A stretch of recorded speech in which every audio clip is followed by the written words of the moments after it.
જો પેલું તેલ નાખ્યું હતું ને તો હવે માથું ધોયું છે, શેમ્પૂ પ્લસ કન્ડિશનર, અને પછી આ રૂમાલ જેટલો લોંગ રહી શકે ને એટલો હું રાખું છું. જેમ કે ઘરથી બહાર જવાનું અડધી કલાક પછી, તો અડધી કલાક હું માથા પર જ રાખું છું. ક્યારેક ક્યારેક તો કલાક એ થઈ જાય છે. આના લીધે મોઇશ્ચર જે હોય ને, જે મોઇશ્ચરાઇઝર, જે કન્ડિશનરનું મોઇશ્ચર હોય એ બધું લોક થઈ જાય વાળમાં, અને વાળ સારા રહે છે. એટલે મારે તો આવું જ રહે છે. લોકો ભીના વાળને જ ડ્રાયરથી ડ્રાય કરી દેતા હોય છે, તો એમાં તમારા વાળને છે ને બહુ જ જોર પડે એની અંદર. એટલે તમે એવું ના કરો અને આવી રીતે રાખી મૂકો જો ટાઈમ હોય તો આ વધારે સારું છે. અને હવે મારે શું કરવાનું છે, રાત પડી ગઈ છે અને હું જોઈશ, એક સિરીઝ જોઉં છું, વેન લાઈફ ગીવ યુ ટેન્જરીન્સ કરીને એક સિરીઝ છે. બહુ મસ્ત સિરીઝ છે, એ હું જોઈ રહી છું. અને નેટફ્લિક્સનું સબસ્ક્રિપ્શન છે મારી પાસે. એમાં એક સબસ્ક્રિપ્શનમાં 2 લોકો કઈ રીતે વાપરીએ છીએ એ તમને કહું. હું જોતી હોય ત્યારે જે બીજો પર્સન છે એ ના જોઈ શકે, બીજું પર્સન છે તે હું ન જોઈ શકું, એટલે 2 ડિવાઇસમાં લોગિન છે.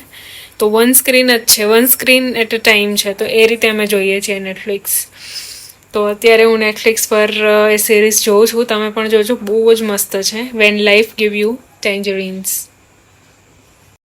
જો આજે જે મોકલવાનું છે ને પાર્સલ, જે જ્વેલરીનું મોટું બોક્સ આવ્યું હતું, એ મેં આ રીતે પેક કર્યું છે, અને આ મોકલી દઈશું આપણે બ્રાન્ડને. જો બતાવું છું, આ જે છે બોક્સ, એ મેં મારી રીતે સરખી રીતે જ ખોલ્યું હતું, કારણ કે મને ખબર હતી કે એને બંધ કરવાનું છે, એટલે સારી રીતે જ ખોલ્યું હતું, પાછું બંધ થઈ જાય ને એ રીતે. અને પછી જો મારી પાસે જે ટેપ હતી ટ્રાન્સપરન્ટ, એ બધી મારી અને સરખું કરી અને આ બાંધ્યું છે. હવે જે પિકઅપવાળા આવશે લઈ જશે ને, એને હું કહીશ કે આ બાંધ્યું છે ને એ કાપી નાખે, કાપી અને પછી એની જે જાડી ટેપ આવે ને આખી રેપ કરી દે. તો એ લોકો એવી રીતે કરી દેશે, અને એવી રીતે કરશે ને એટલે એ બોક્સ જશે છેક બેંગ્લોર. તો બેંગ્લોર મોકલવા માટે છે ને આવી રીતે પેકિંગ ના ચાલે, સરખું કરવું પડે. જે લોકો પેલું લગાડશે એડ્રેસવાળું પોસ્ટર પણ.